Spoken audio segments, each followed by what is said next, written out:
Although we'd built and lived in other houses, our house in Cook made us feel we'd come home. We'd always wanted a house with a courtyard. It had a courtyard.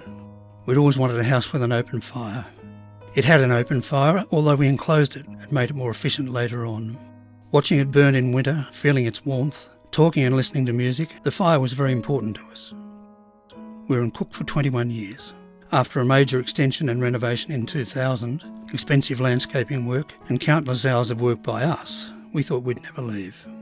Just before settlement on the property in January 1994, we went through the instructions for sale document with our solicitor. It included the statement, "Buyer acknowledges removal of asbestos from the property." This was the first we'd heard of asbestos in relation to the house. Our solicitor said it meant asbestos had been removed under the Commonwealth Government's asbestos removal program.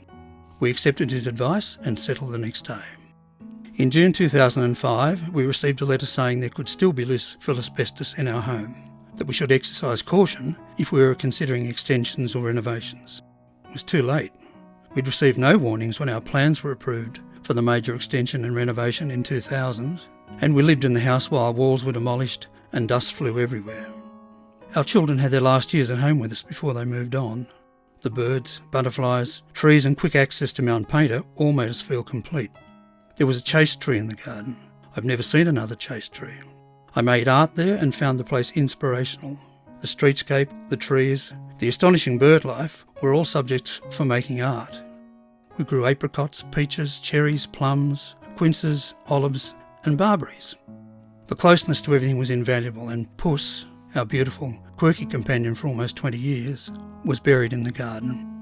2014 was a dreadful year for us and for many others.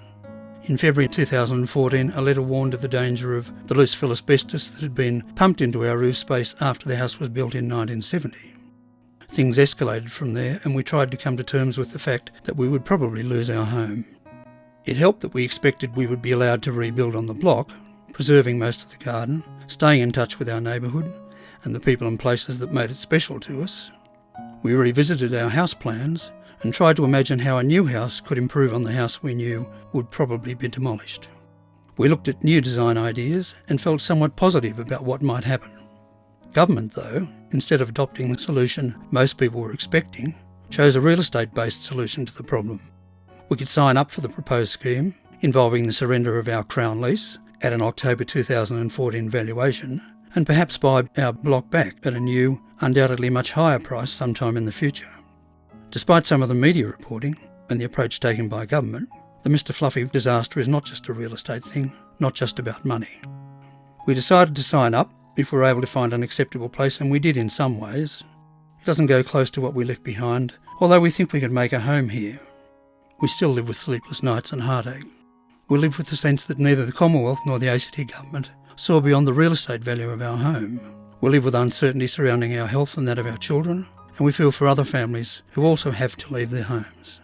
Our precious children and granddaughter, who loved so many of the things we loved about our Cook home, seem to approve of the place we've moved to now. That doesn't remove the hurt, but it's some consolation.